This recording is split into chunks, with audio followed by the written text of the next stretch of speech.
साथियों नमस्कार, स्वागत है आप सभी का आपके अपने YouTube चैनल में 69,000 शिक्षक भर्ती उत्तर कुंजी प्रकरण के साथ मैं सोनू सरोज आपके बीच में उपस्थित कुछ विशेष जानकारी, सूचनाएं और आपके मन में जो विचलित कर देने वाली भावनाएं हैं, जो आप ऊहापोह की स्थिति में हैं, उन तमाम मुद्दे हैं।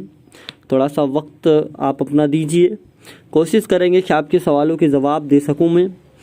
और सुबह से जो है किसी प्रकार से कोई विशेष जानकारी नहीं थी आप तक पहुंचाने की, इसलिए आपके बीच में उपस्थित होने का मौका नहीं मिला। आप सभी को इलाहाबाद ऑर्डर अपडेट के बारे में हम बता दें, क्या कंडीशंस हैं वहाँ पे, किस प्रकार से क्या चीज़ें ऑर्डर ना आने का मेन वजह क्या है, रीजंस क्या हैं, उसके विषय में जो है चर्चा कर लेते हैं। और कुल मिला जुला की स्थिति थोड़ी सी जो है असमंजस की बनी हुई है। और चाहे वो लखनऊ सिंगल बेंच हो या डबल बेंच में याचिका फाइल करने जैसी बात हो, इलाहाबाद में सारी चीज़ें ऑर्डर पे डिपेंड हुई पड़ी हैं।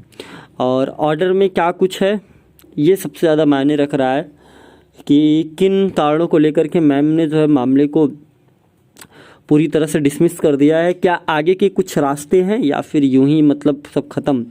ये चीज़ें मन में थोड़ी सी जो है डराती हैं ये चीज़ें कि ऑर्डर बड़े जल्दबाजी में रिज़र्व हुआ है। 2 मिनट 4 मिनट की हियरिंग के बाद ऑर्डर रिज़र्व हो जाना कहीं ना कहीं खतरे से खाली नहीं होता है। तो ऐसी स्थिति में ये तय कर पाना थोड़ा सा मुश्किल हो रहा है आदेश में क्या होगा। हालांकि कल प्रबल संभावना थी शाम तक ऑर्डर को अपलोड हो जाने की, लेकिन ऑर्डर अपलोड नहीं हुआ है कल। आज जो है फिर से ऑर्डर आने की अभी भी आस लगाए बैठे हैं कि आज शाम तक ऑर्डर आ जाएगा। उम्मीद लग रही है कि शाम तक ऑर्डर हो जाएगा। और ऑर्डर अपलोड ना होने में मेन वजह ये होता है कि कोविड की वजह से सारे लोग काम नहीं करते, ठीक है।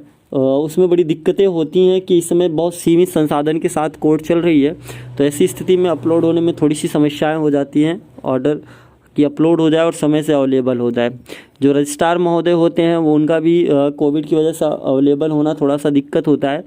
लोग डरते हैं, लोग घरों में हैं, तो बहुत सीमित संसाधनों के साथ जब कार्य होता है तो ऐसी दिक्कतें आती है।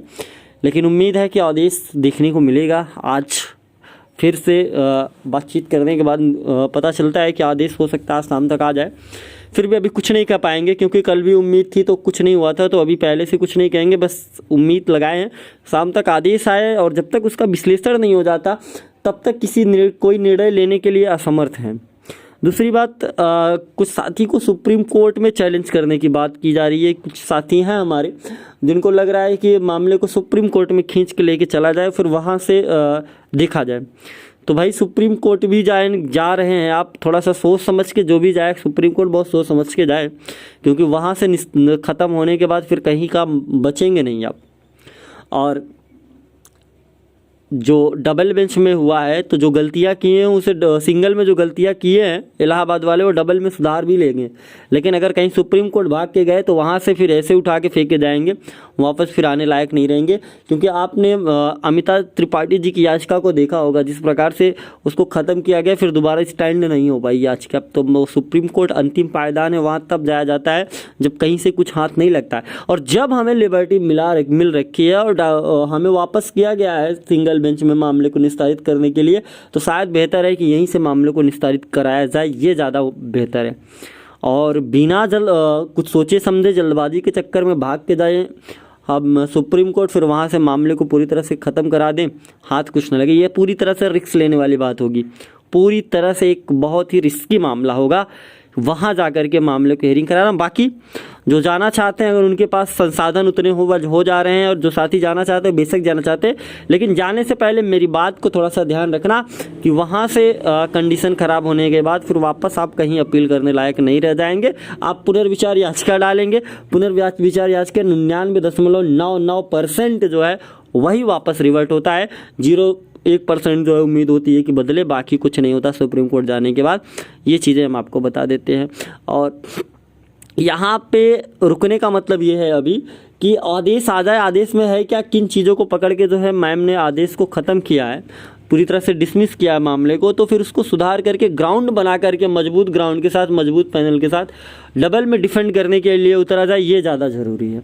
प्रेजेंट टाइम में डबल पे फोकस करना ज़रूरी है, क्योंकि जब एक बार मामला डिसमिस होता है ना तो वो बहुत दिक्कतें होती हैं, और शुरू से ये दिक्कतें देखने को मिली हैं। इसी तरह सुप्रीम कोर्ट में भी जब डिसमिस हुआ मामला तो वहाँ भी संभालना पड़ा, रायता फैला पड़ा, किसी तरह से संभाल के याचिका बचाएगी। अब यहाँ भी वही चीज़ हुआ है, इलाहाबाद में डिसमिस के बाद डबल में चैलेंज करने जाना है, लोग तैयार हैं चैलेंज करने के, लेकिन विदाउट ग्राउंड अगर फिर से चैलेंज किया गया तो फिर से समेटना मुश्किल हो जाएगा।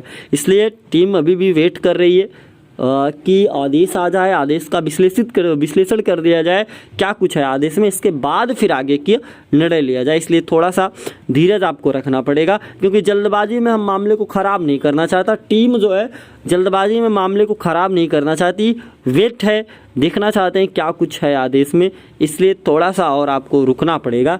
ये हमने आपको वीडियो के माध्यम से बताया भी था कि 2-3 दिन आपको रुकना होगा जब तक आदेश नहीं आ जाता। तो आज फिर से वही बात मैं बोल रहा हूँ, आप थोड़ा सा रुकिए, हो सकता है शाम तक आर्डर आ जाए, और आर्डर आने के बाद फिर आगे की कार्य त्वरित गति के साथ होगी। ये मैं आपसे सूचित कर देना चाहता हूँ, आपसे बता देना चाहता हूँ। तो मिलूँगा मैं आपसे, फिर मुद्दे कुछ होंगे आपके लिए, तब तक के लिए आप सभी साथियों का बहुत बहुत धन्यवाद।